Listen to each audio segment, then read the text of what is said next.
अकोले तालुक्यातील प्रसिद्ध इंद्रायणी भात उत्पादक शेतकरी माननीय राम तळेकर यांच्या शेतामध्ये महाराष्ट्र शासनाच्या कृषी विभाग व जिल्हा परिषद कृषी विभाग यांच्या संयुक्त विद्यमाने एक गाव एक वाण तसेच विकेल ते पिकेल या उपक्रमाअंतर्गत इंद्रायणी भात लागवडीचा आज शुभारंभ करण्यात आला।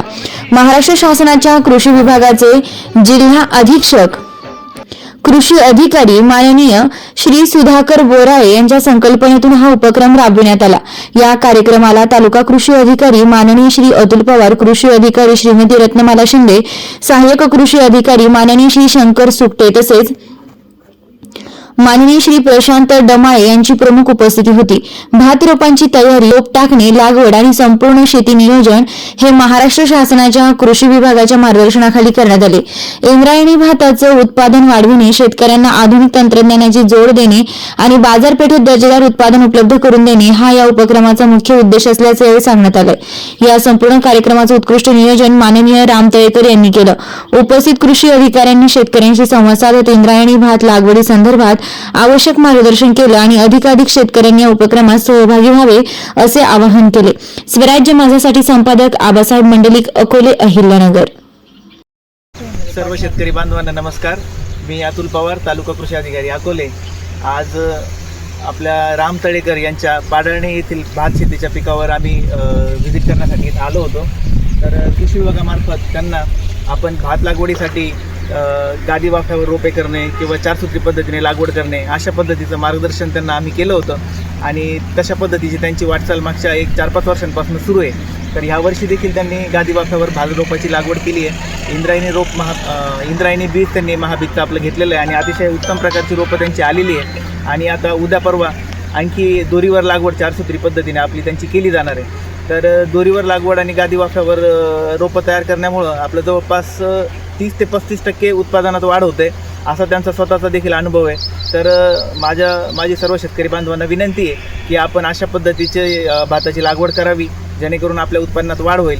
तसंच आपण या प्रक्षेत्रावर भेट देऊन आणखी त्यांच्याकडनंही अधिक जास्त माहिती घेऊन आपलं उत्पादन कसं जास्तीत जास्त वाढवता येईल। मी शिंदे रत्नमाला, कृषी अधिकारी, पंचायत समिती, अकोले। आज आम्ही सर्वजण पाडाळणे या ठिकाणी श्री राम तळेकर यांच्या भात शेती या ठिकाणी आलेलो आहोत। या ठिकाणी भाताची रोपे गादी वाफ्यावर तयार केलेली आहेत आणि चारसूत्री पद्धतीने लागवड करण्यासाठी शेत तयार झालेलं आहे। तर या ठिकाणचे वैशिष्ट्य असं आहे की इंद्रायणी हा तांदूळ, सुवासिक तांदूळ, ज्याला मार्केटमध्ये खूप मागणी आहे। तर त्या अनुषंगाने इथं परिसरात सगळीकडे इंद्रायणी तांदूळ पिकवला जातो आणि त्या तांदळाला चांगली मागणी आहे, खाण्यासाठी चांगला आहे।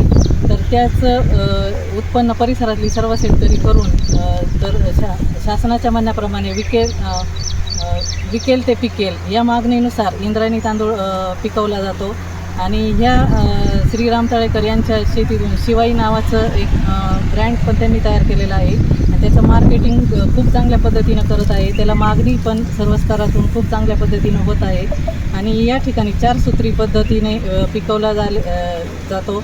त्यामुळे उत्पन्नात चांगली वाढ झालेली आहे, उत्पन्न चांगलं मिळतं आणि त्याला बाजारात मागणीसुद्धा आहे। नमस्कार, मी राम तळेकर, इंद्रायणी भात उत्पादक शेतकरी, महाराष्ट्र राज्य। गेल्या 10 ते 12 वर्षापासून आम्ही इंद्रायणी भात शेती काम करत आहे।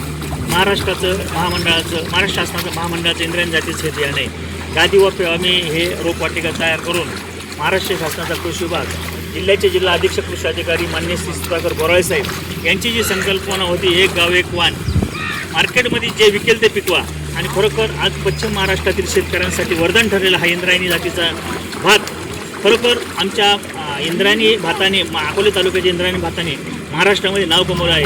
आणि माझ्याबरोबर सुट्टे साहेब आहे, कृषी सहाय्यक अजून अधिकारी आहे, तालुका कृषी अधिकारी पवार साहेब, त्यानंतर शिंदे मॅडम हे पण काल येऊन गेले आणि खरोखर आज भात लागवड आम्ही चालू करणार आहे।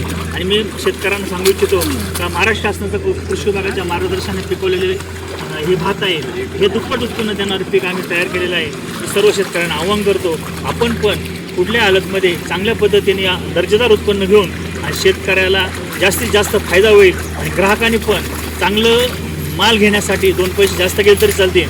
आमच्या ह्या हरिश्चंद्रगड परिसरातील इंद्रायणी तांदूळ हा प्रसिद्ध आहे, तेव्हा आपण पण जास्तीत जास्त प्रमाणे चांगला शेतकऱ्यांना पण विनंती, भेसळ विरहित कुठल्या प्रकारची भेसळ न करता ग्राहकांना तांदूळ द्यावा।